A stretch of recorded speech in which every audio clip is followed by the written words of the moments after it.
अगर खुद को बदलना चाहते हो तो सबसे पहले प्राचीन रहस्यमयी विचारों को खुद के दिमाग के अंदर डालना होगा। इन विचारों को अपने दिमाग के अंदर डालने के बाद इसको अपनी जिंदगी में अमल में लाना होगा। इसके बाद तुम दिमाग से इतने मजबूत हो जाओगे कि तुम्हें जिंदगी में कोई व्यक्ति बुद्धि के मामले में हरा नहीं सकेगा। आज इसी रहस्य के बारे में हम गौतम बुद्ध की कहानियों के माध्यम से जानेंगे। तो बिना देर किए चलिए उन कहानियों की शुरुआत करते हैं। पहली कहानी, विचारों पर एक बुद्ध कहानी। एक बार एक व्यक्ति गौतम बुद्ध के पास गया और बोला, बुद्ध, मैं अक्सर लोगों को यह कहते हुए सुनता हूं कि हम जो सोचते हैं वही बन जाते हैं। इसलिए मैं आपसे जानना चाहता हूं कि हमारा जीवन हमारे विचारों से कैसे जुड़ा है और हमारे विचार हमारे जीवन को किस हद तक प्रभावित करते हैं। बुद्ध ने कहा है कि यह सत्य है कि मनुष्य जो सोचता है वही बन जाता है। कोई भी विचार जिसे हम लंबे समय तक अपने मन में रखते हैं और उसके बारे में बार बार सोचते रहते हैं, हम वैसे ही बन जाते हैं। लोग उन्हीं के साथ अपना निर्माण करते हैं। विचार जिसके बारे में वह लगातार बनता रहता है। व्यक्ति का चरित्र उसके विचारों से भी बनता है।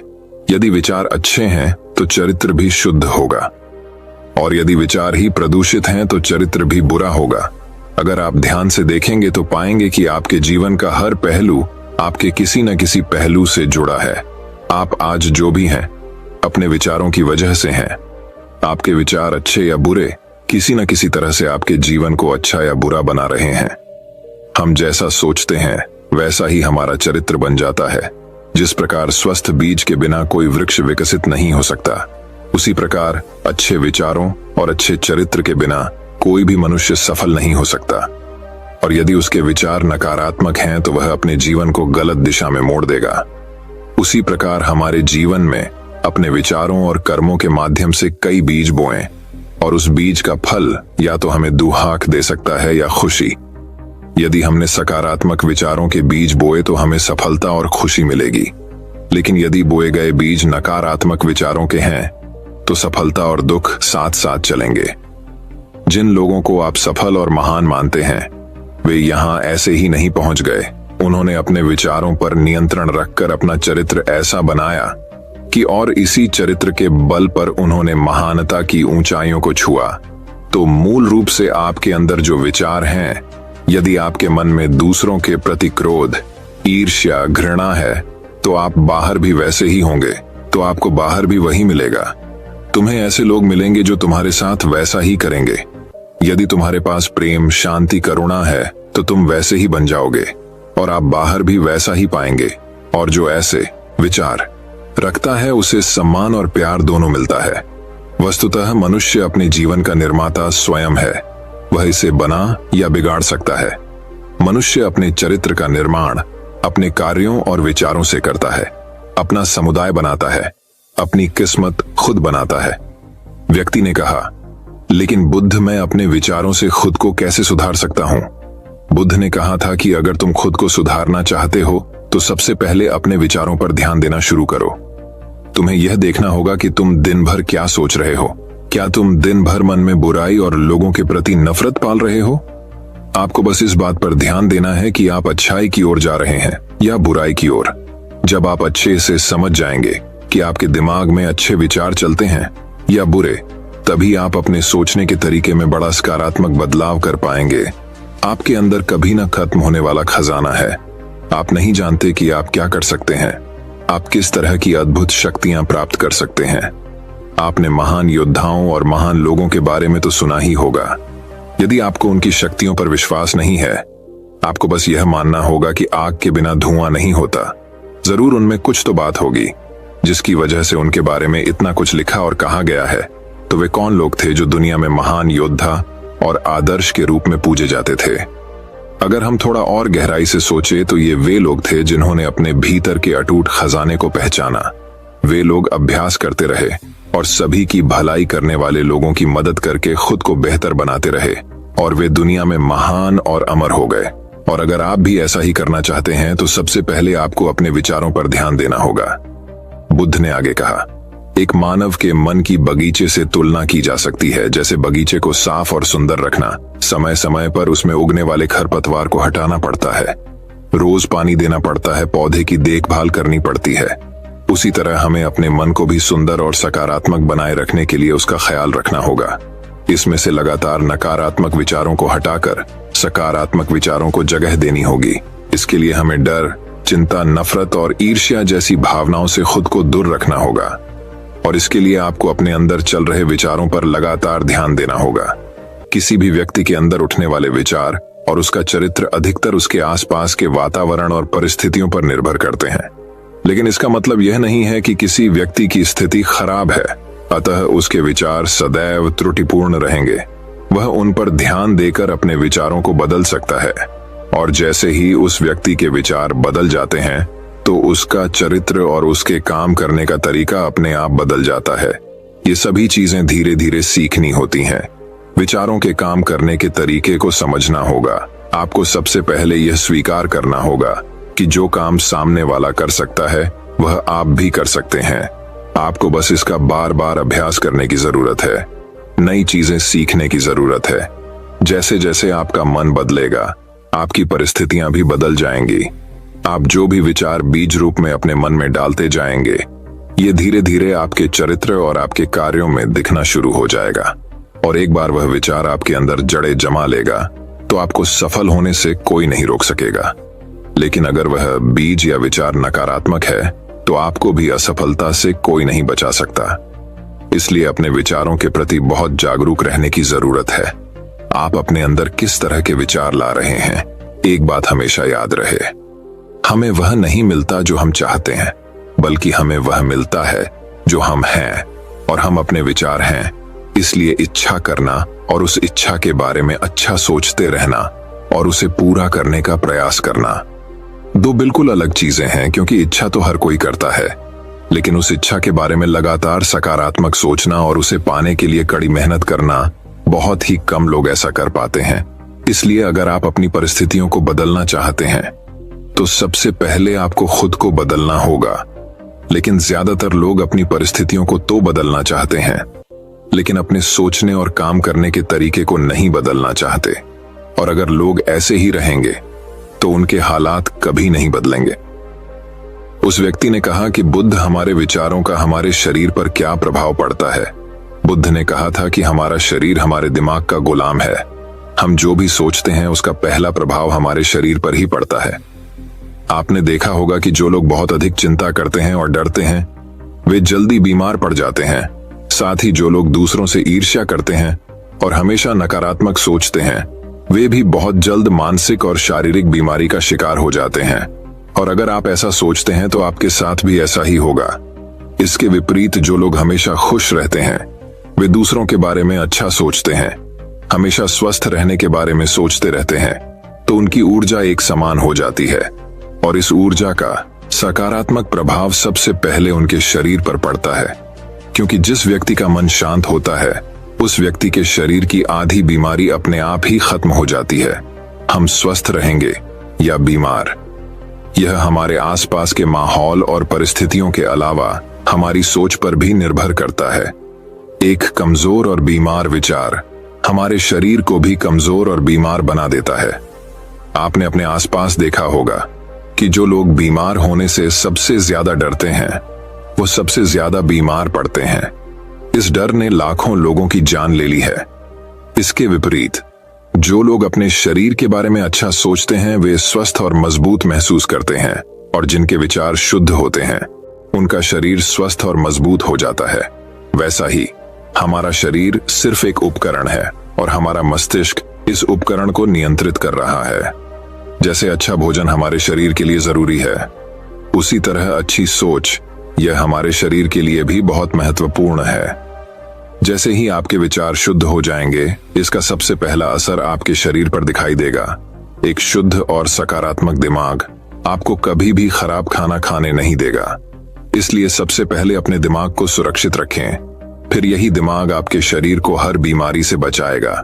यदि कोई बीमार और कमजोर व्यक्ति अपने शरीर को पूरी तरह से स्वस्थ बनाना चाहता है तो उसे सबसे पहले अपने शरीर को ठीक करना चाहिए।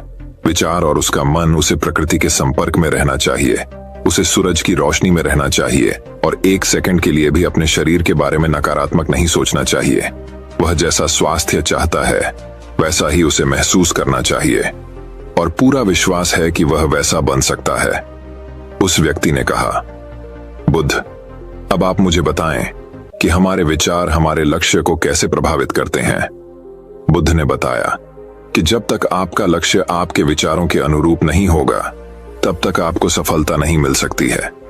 कहने का मतलब यह है कि आप हर दिन एक नई चीज सोच सकते हैं, जो मैं आज चाहता हूं, यह बनना, कल मैं वह बनना चाहता हूं, या बाद में कुछ और।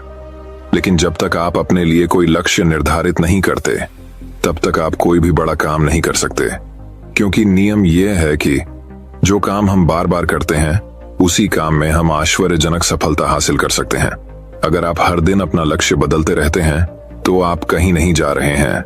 इसलिए आपके जीवन में एक निश्चित लक्ष्य होना चाहिए और आपको अपनी पूरी मेहनत और लगन से उस लक्ष्य को पूरा करने का प्रयास भी करना चाहिए।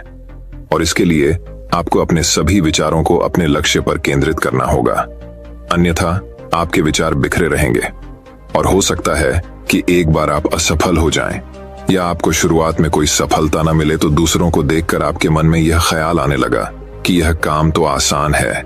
जब वह इस काम में सफल हो सकता है, तो मैं भी सफल होकर अच्छा पैसा और नाम कमा सकता हूँ। और यह भी संभव है कि इस काम में असफल होकर भी तुम दूसरी तरफ भागो, और ऐसा करते समय आप कई काम करते हैं, लेकिन हो सकता है कि आप किसी एक चीज में सफल न हो पाएं। इसीलिए आपको पहले एक चीज तय करनी होगी, तभी आपके विचार एक काम पर फोकस कर पाएंगे। अब आपका वह लक्ष्य कुछ भी हो सकता है, चाहे मन की शांति पाना हो या अमीर बनना हो, लेकिन याद रखें, लक्ष्य वही है जो आपके विचारों को एक दिशा में केंद्रित रख सके। यदि आप बार बार अपने लक्ष्य हासिल करने में असफल हो रहे हैं, तो इसका मतलब यह नहीं है कि आप इसे हासिल नहीं कर सकते, बल्कि इसका मतलब है कि आपके पास अपने लक्ष्य को हासिल करने का तरीका गलत है। इसलिए आपको अपना लक्ष्य नहीं बदलना है, बल्कि अपनी सोच और अपने काम करने का तरीका बदलना है। अगर आप ऐसा करेंगे तो आप धीरे धीरे सीख जाएंगे और अपने लक्ष्य तक पहुंच जाएंगे। अपनी असफलताओं से कभी मत डरो।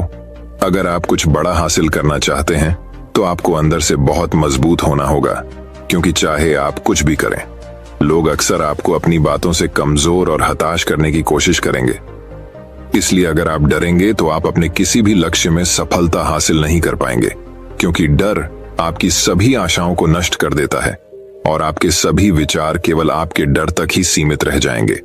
और डर डर कर आप अंततः खुद को शारीरिक और मानसिक रूप से बीमार बना लेते हैं। तब आपको समझ आएगा कि आपने अपने झूठे डर के एहसास में कितनी बड़ी गलती कर दी है, और फिर आपके लिए खुद को उस स्थिति से बाहर निकालना बहुत मुश्किल हो जाएगा। इसलिए सबसे पहले एक लक्ष्य बनाएं, ताकि आपके विचार उस पर नेंगा हो सकें।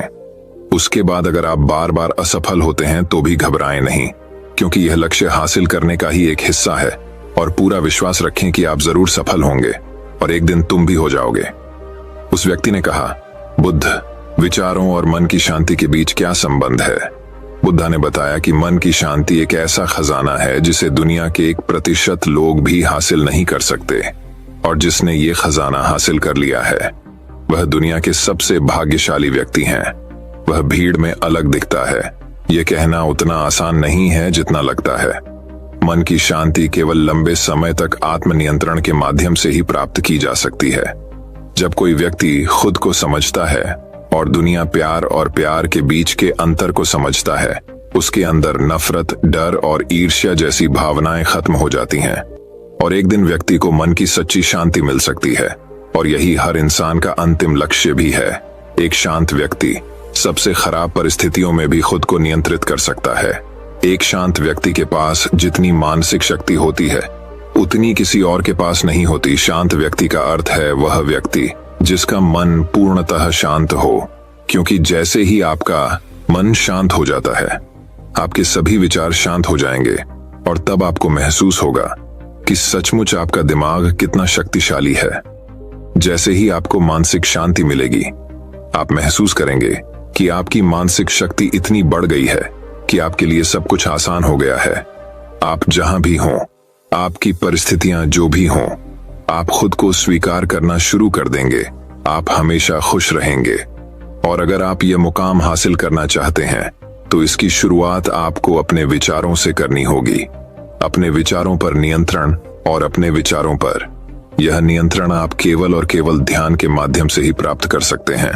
इतना कहकर बुद्ध चुप हो गए और ध्यान करने लगे, और वह व्यक्ति भी उनको प्रणाम करके चला गया। ये कहानी आपको कैसी लगी हमें कमेंट बॉक्स में कमेंट करके जरूर बताएं, और इस कहानी को अपने दोस्तों के साथ जरूर शेयर करें। तो दोस्तों, अब चलिए हमारे दूसरे कहानी की शुरुआत करते हैं। दूसरी कहानी। एक बार की बात है, एक गांव में एक बुढ़ा व्यक्ति रहता था। पूरे गांव में बूढ़े व्यक्ति को सब बदकिस्मत मानते थे। पूरा गांव बूढ़े व्यक्ति को अपनी अजीबोगरीब हरकतों से परेशान करता था। सारा गांव उस बूढ़े व्यक्ति से थक चुका था। बूढ़ा व्यक्ति हमेशा ही सबसे नाराज रहता था, जिस कारण बूढ़े व्यक्ति का स्वभाव हमेशा ही उदास और चिढ़-चिढ़ेपन वाला हो गया था। बूढ़ा व्यक्ति जितने दिन भी जीवित रहता, वह उतना ही दुखी रहता। बूढ़े व्यक्ति के द्वारा बोले गए शब्द लोगों को तीर की तरह चुभते थे। हर कोई उस बूढ़े व्यक्ति से बात करने से बचता था। कहने की बात यह है कि बूढ़े व्यक्ति का दुर्भाग्य हर किसी के लिए घातक हो गया था। उस बूढ़े व्यक्ति से जो भी मिलता था, उसके लिए सारा दिन अशुभ हो जाता था। लोगों को लगता था कि बूढ़े व्यक्ति के बगल में रहना अस्वाभाविक और अपमानजनक है। बूढ़े व्यक्ति के पास होने से लोग बहुत ही ज्यादा दुखी हो जाते थे। लेकिन एक दिन ऐसा हुआ ही बूढ़ा व्यक्ति सबको बहुत ही ज्यादा खुश नजर आ रहा था। बात ऐसी थी कि आज बूढ़ा व्यक्ति 80 साल का हो गया था। यह बात पूरे गांव में आग की तरह फैल गई। बूढ़ा व्यक्ति आज किसी से कोई शिकायत नहीं कर रहा था। लोगों ने पहली बार जीवन में बूढ़े व्यक्ति को इतना खुश देखा। सभी गांव के लोग इकट्ठा हो गए। सबने यह जानने की इच्छा थी कि आज बूढ़ा व्यक्ति इतना खुश क्यों है। एक आदमी से बूढ़े आदमी से पूछा, तुम्हें क्या हुआ है, आज इतना क्यों खुश हो? जवाब देते हुए बूढ़ा व्यक्ति बोला, आज कुछ खास नहीं। मैं अपने पूरे जीवन में 80 साल से खुशी की तलाश कर रहा था, पर मुझे कभी खुशी नहीं मिली। जीवन भर मेरी यह तलाश बेकार ही गई। लेकिन आज मैंने यह सोच लिया है कि अब से मैं बिना खुशी की तलाश के बगैर जीवन जीऊंगा, और मैं अब यही सोचकर खुश हूं। कहानी की सीख। इस कहानी से हमें यह सीख मिली कि हमें जीवन में खुशी को ढूंढने के लिए उसके पीछे नहीं भागना चाहिए। जीवन आनंदमयी तरीके से जियो तो खुशी अपने आप मिलेगी। तो दोस्तों, अब चलिए हमारे तीसरे कहानी की शुरुआत करते हैं। तीसरी कहानी। एक बार की बात, एक देश में एक राजा रहता था, जो कि अपने बड़े से महल में शान से रहा करता था। उस महल में बहुत ही सुंदर बगीचा लगा हुआ था, जिसमें कई प्रकार के फूल और पेड़ लगे हुए थे। उसमें एक अंगूर का पेड़ भी लगा हुआ था। बगीचे की देखभाल के लिए राजा ने वहां एक माली रखा हुआ था। माली हर रोज उस बगीचे की देखभाल करने के लिए आता था।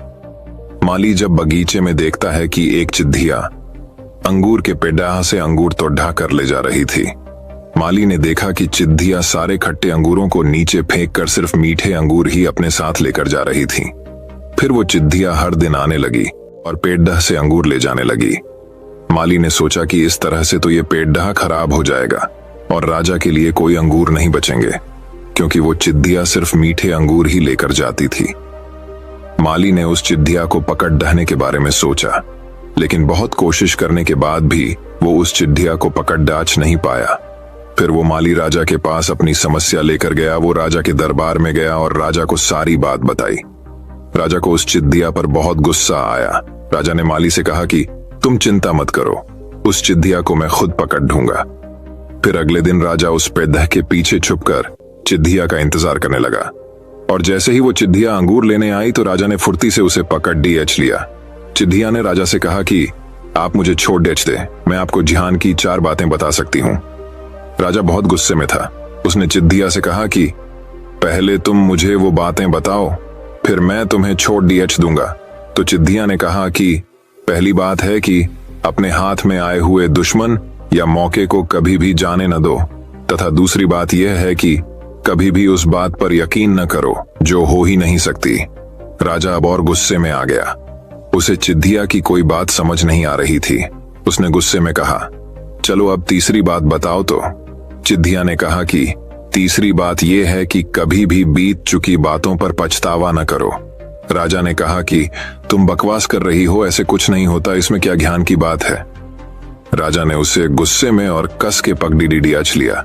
फिर चिद्धिया ने बोला कि राजा जी, पहले मेरे चौथी बात तो सुन ले। तो राजा ने कहा, बोल, क्या है तुम्हारी चौथी बात? चिद्धिया ने कहा कि बताती हूं, लेकिन अपने मुझे बहुत कस के पकड़ा हुआ है, मुझसे बोला नहीं जा रहा।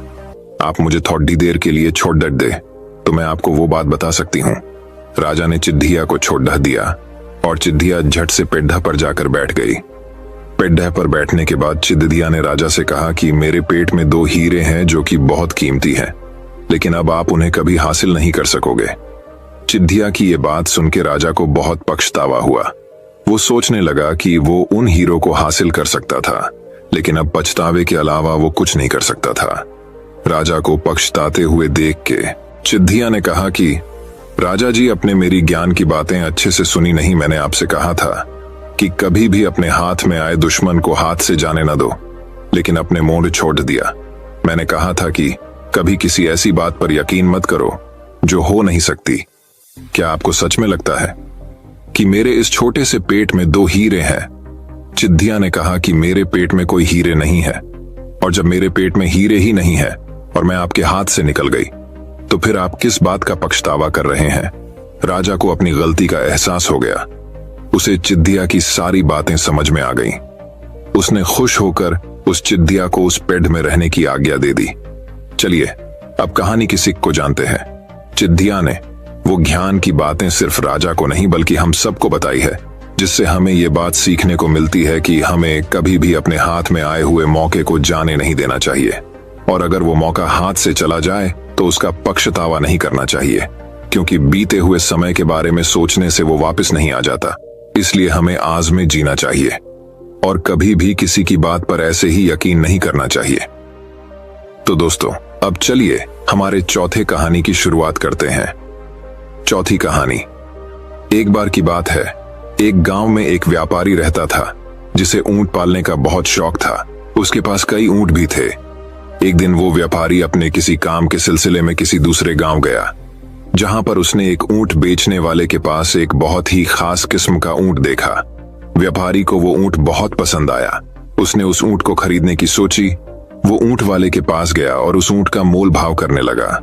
वो दोनों कई घंटों तक ऊंट के भाव को लेकर बातें करते रहे, जिसके बाद व्यापारी ने उस ऊंट को खरीद लिया। ऊंट को खरीदने के बाद व्यापारी अपना काम खत्म करके अपने गांव चला गया। अपने घर जाकर व्यापारी ने अपने नौकर से कहा कि तुम इस ऊंट को बाकी ऊंटों के साथ बांध दो और इसे साफ कर दो।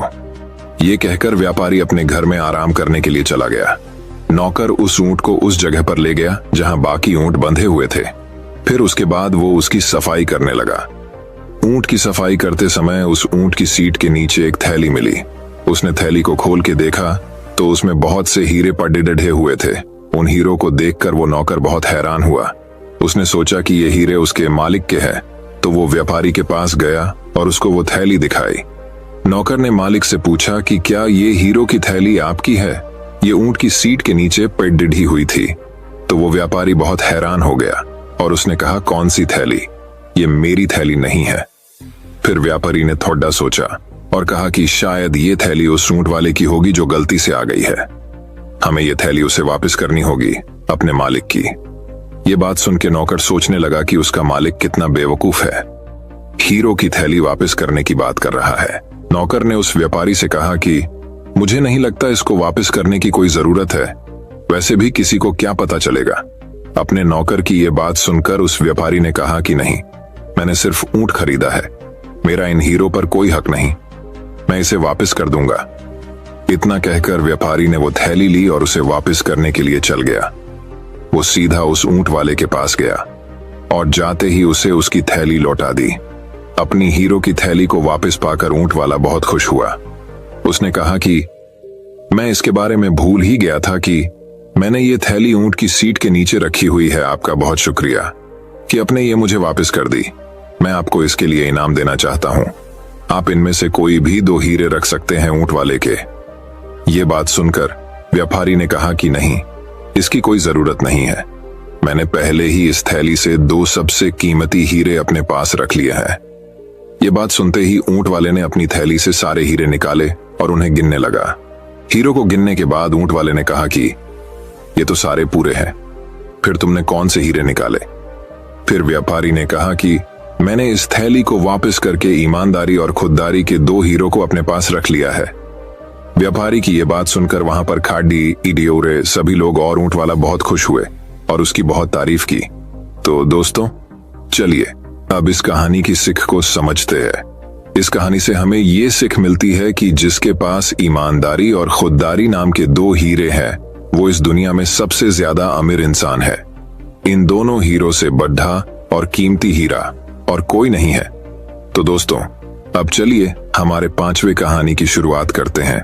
5वीं कहानी दोस्तों बहुत समय पहले की बात है।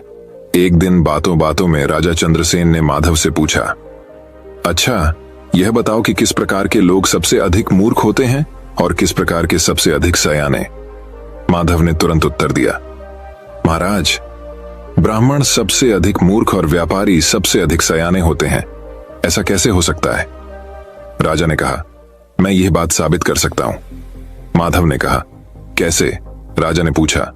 अभी जान जाएंगे आप, जरा राजगुरु को बुलवाइए। राजगुरु को बुलवाया गया। माधव ने कहा, महाराज, अब मैं अपनी बात साबित करूंगा, लेकिन इस काम में आप दखल नहीं देंगे। आप यह वचन दें, तभी मैं काम आरंभ करूंगा। राजा ने माधव की बात मान ली। माधव ने आदरपूर्वक राजगुरु से कहा, राजगुरु जी, महाराज को आपकी छोटी की आवश्यकता है, इसके बदले आपको मुंह मांगा इनाम दिया जाएगा। राजगुरु को काटो तो खून नहीं। वर्षों से पाली गई प्यारी छोटी को कैसे कटवा दें, लेकिन राजा की आज्ञा कैसे टाली जा सकती थी? उसने कहा, माधव, मैं इसे कैसे दे सकता हूं? राजगुरु जी, आपने जीवन भर महाराज का नमक खाया है। छोटी कोई ऐसी वस्तु तो है नहीं जो फिर ना आ सके। फिर महाराज मुंह मांगा इनाम भी दे रहे हैं। राजगुरु मन ही मन समझ गया कि यह माधव की चाल है। माधव ने पूछा, राजगुरु जी, आपको छोटी के बदले क्या इनाम चाहिए? राजगुरु ने कहा, 5 स्वर्ण मुद्राएं बहुत होंगी। 5 स्वर्ण मुद्राएं राजगुरु को दे दी गई और नाई को बुलावाकर राजगुरु की छोटी कटवा दी गई। अब माधव ने नगर के सबसे प्रसिद्ध व्यापारी को बुलवाया। तेनालीराम ने व्यापारी से कहा, महाराज को तुम्हारी छोटी की आवश्यकता है। सब कुछ महाराज का ही तो है, जब चाहें ले लें, लेकिन बस इतना ध्यान रखें कि मैं एक गरीब आदमी हूं। व्यापारी ने कहा, तुम्हें तुम्हारी छोटी का मुंह मांगा दाम दिया जाएगा। माधव ने कहा, सब आपकी कृपा है। लेकिन व्यापारी ने कहा, क्या कहना चाहते हो तुम?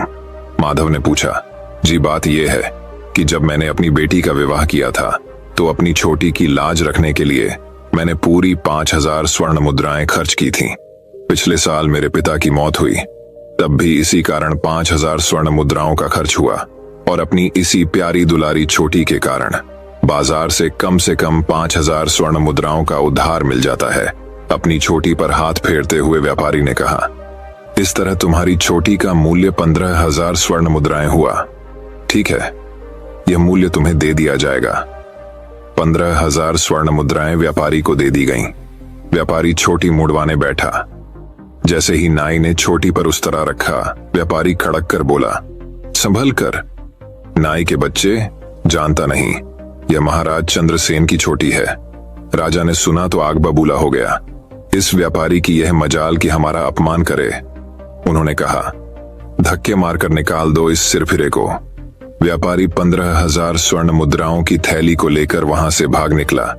कुछ देर बाद माधव ने कहा, आपने देखा महाराज, राजगुरु ने तो 5 स्वर्ण मुद्राएं लेकर अपनी छोटी मुड़वा ली।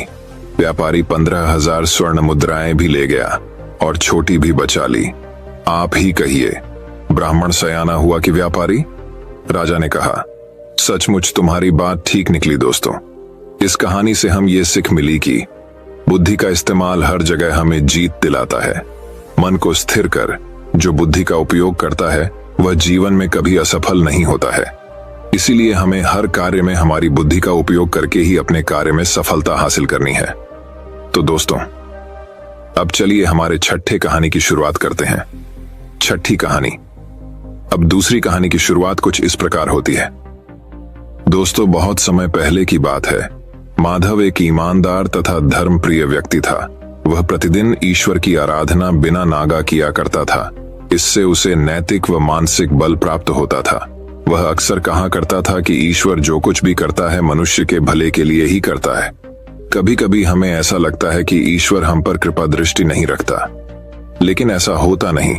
कभी कभी तो उसके वरदान को भी लोग शाप समझने की भूल कर बैठते हैं। वह हमको थोड़ी पीड़ा इस शायद देता है ताकि बड़ी पीड़ा से बच सके। एक दरबारी को माधव की ऐसी बातें पसंद नहीं आती थीं। एक दिन वही दरबारी दरबार में माधव को संबोधित करता हुआ बोला, देखो ईश्वर ने मेरे साथ क्या किया। कल शाम को जब मैं जानवरों के लिए चारा काट रहा था तो अचानक मेरी छोटी उंगली कट गई। क्या अब भी तुम यही कहोगे कि ईश्वर ने मेरे लिए ये अच्छा किया है? कुछ देर चुप रहने के बाद बोला माधव, मेरा अब भी यही विश्वास है, क्योंकि ईश्वर जो कुछ भी करता है मनुष्य के भले के लिए ही करता है। यह सुनकर वह दरबारी नाराज हो गया कि मेरी तो उंगली कट गई और माधव को इसमें भी अच्छाई नजर आ रही है। मेरी पीड़ा तो जैसे कुछ भी नहीं। कुछ अन्य दरबारियों ने भी उसके सुर में सुर मिलाया। तभी बीच में हस्तक्षेप करते हुए राजा चंद्रसेन बोले, माधव, हम भी ईश्वर पर भरोसा रखते हैं, लेकिन यहां हम तुम्हारी बात से सहमत नहीं। इस दरबारी के मामले में ऐसी कोई बात नहीं दिखाई देती जिसके लिए उसकी तारीफ की जाए। माधव मुस्कुराता हुआ बोला, ठीक है जहांपना, समय ही बताएगा। अब 3 महीने बीत चुके थे। वह दरबारी जिसकी उंगली कट गई थी घने जंगल में शिकार खेलने निकला हुआ था। एक हिरण का पीछा करते वह भटक कर आदिवासियों के हाथों में जा पड़ा। वे आदिवासी अपने देवता को प्रसन्न करने के लिए मानव बलि में विश्वास रखते थे। अंततः वे उस दरबारी को पकड़कर मंदिर में ले गए बलि चढ़ाने के लिए। लेकिन जब पुजारी ने उसके शरीर का निरीक्षण किया तो हाथ की एक उंगली कम पाई। मंदिर का पुजारी बोला, नहीं, इस आदमी की बलि नहीं दी जा सकती। यदि 9 उंगलियों वाले इस आदमी को बलि चढ़ा दिया गया तो हमारे देवता बजाय प्रसन्न होने के क्रोधित हो जाएंगे। अधूरी बलि उन्हें पसंद नहीं।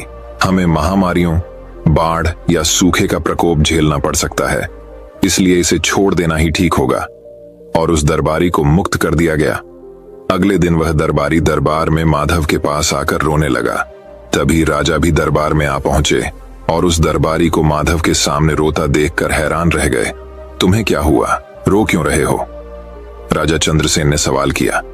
जवाब में उस दरबारी ने अपनी आप बीती विस्तार से कह सुनाई। वह बोला, अब मुझे विश्वास हो गया है कि ईश्वर जो कुछ भी करता है मनुष्य के भले के लिए ही करता है। यदि मेरी उंगली न कट्टी होती तो निश्चित ही आदिवासी मेरी बलि चढ़ा देते। इसीलिए मैं रो रहा हूँ, लेकिन ये आंसू खुशी के हैं। मैं खुश हूँ क्योंकि मैं जिंदा हूँ। माधव के ईश्वर पर विश्वास को संदेह की दृष्टि से देखना मेरी भूल थी। दोस्तों, इस कहानी से हम सीख मिलती है कि जीवन में हम किसी भी परिस्थिति में डरना नहीं चाहिए और खुद पर विश्वास कायम रखना चाहिए। जिस इंसान का खुद पर विश्वास होता है ऐसा व्यक्ति जीवन में कभी असफल नहीं होता। दोस्तों, मैं उम्मीद करता हूं कि यह कहानी सुनने से आपके जीवन में अच्छे बदलाव आए होंगे। आपको इस वीडियो से क्या सीखने मिला ये कमेंट करके जरूर बताइए और अपने परिवार, दोस्तों या आपके करीबी इंसान के साथ ये कहानी शेयर करके उन्हें भी इस ज्ञान से परिचित करवाए।